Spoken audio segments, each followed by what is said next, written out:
Hi everyone, this is AJ. Welcome back to the channel. Welcome to my review of the next episode of Star Trek Prodigy. So let's talk about it.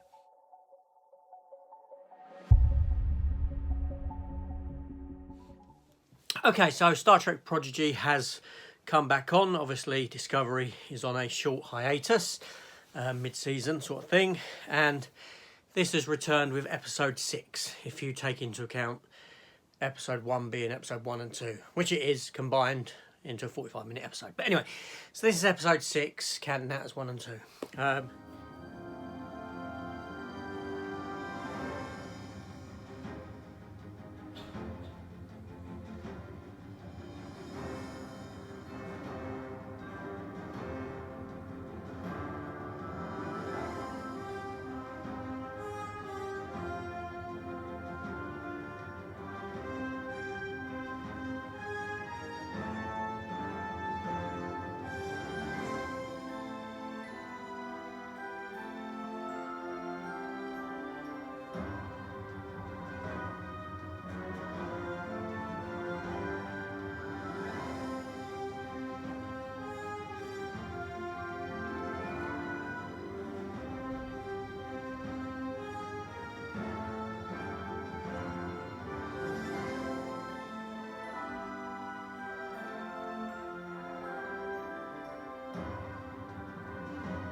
This episode is entitled Kobiyashi Maru. Now, if I'm not mistaken, wasn't an episode of Discovery recently entitled that as well? I may be wrong, but I'm sure it was. But anyway, so this episode starts where the previous episode left off. The crew of the Protostar managed to escape that planet, and they activated the Protostar drive within the ship, which flung the ship about 400 light years or something like that into the Gamma Quadrant, or what looks like to be might be the Gamma Quadrant or nearby. So anyway, this episode's quite a sort of light-hearted episode in a sense, in that it deals with Dal, who's wanting to prove himself as Captain Material. And through the course of the episode, towards the start, they find that the ship's got a holodeck, and thusly Janeway shows him some of the programs on there, and he gets to see that there's one called Kobiyashi Maru, and he asks about that, and he decides to do it. It's set on board a Galaxy class starship now, Enterprise, as opposed to an old starship like in the original Star Treks that we know. So it's like an updated Kobiyashi Maru test. And in this, he gets to choose his crew, and thusly he chooses a few people you may recognise. Just give me some of the best you got. Acknowledged. Populating crew. Communications Officer Uhura. All deck standing by, sir. Chief Medical Officer Beverly Crusher. Looks like you could use some help, Captain. Chief of Security Odo. And Science Officer Spock. Request permission to come aboard. I like this guy.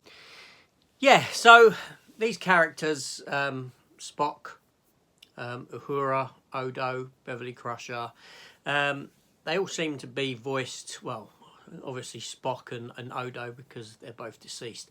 It's sort of like sound bites. They use sound bites from previous episodes. Same with Uhura, and I'm guessing the same with Crusher, to fill in the voice bits for them. And it is noticeable in the likes of Spock because the sound isn't the same as what it is today. You notice this, but regardless of that, it's nice to have these characters sort of pop up and for you to hear them. Now, as the story progresses, Gwyn's father, you know, the baddie,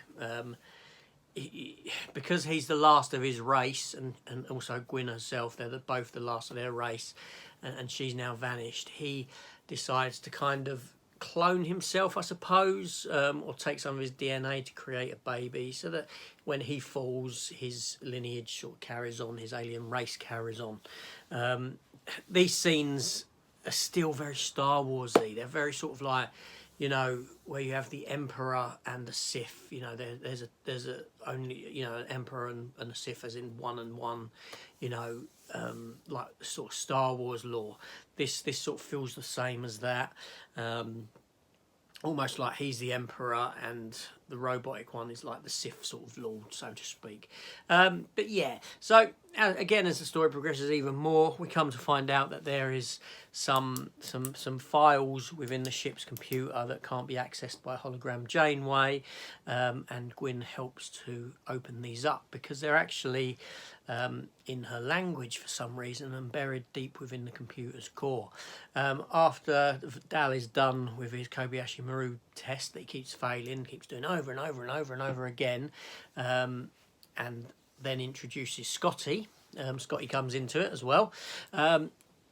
We come to find out that some of these files on board the Protostar are like a memory of what's occurred before, recordings of what's occurred before, and we get to see the Protostar was actually captained by Chakotay from Star Trek Voyager, and he pops up at the end of the episode as a sort of recording sat in the captain's chair of something that had occurred before. So all this sort of stuff comes to light, and Janeway realises that she did have a crew before this one. These memories have sort of been wiped from her memory banks. So all this sort of stuff, you're left with these sort of questions and this ambiguity as to what's going on and what's happened in the history of the Protostar, and what's happened to Chakotay, where is he, why was her memory banks wiped, why are there files within the ship's system that are in the language of this pretty much dead race, Gwyn's race. Yes, all these questions are left unanswered for you to explore further down in the series. Again, it's an enjoyable series, obviously primarily very childish in a sense, but not.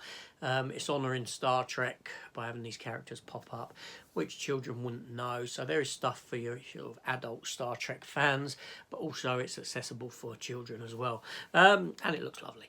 But yeah, so that's pretty much a rundown of the episode. A good episode. Glad to see it back on. I am actually enjoying the series more than what I thought I would. As it's progressing further and further, it's getting better.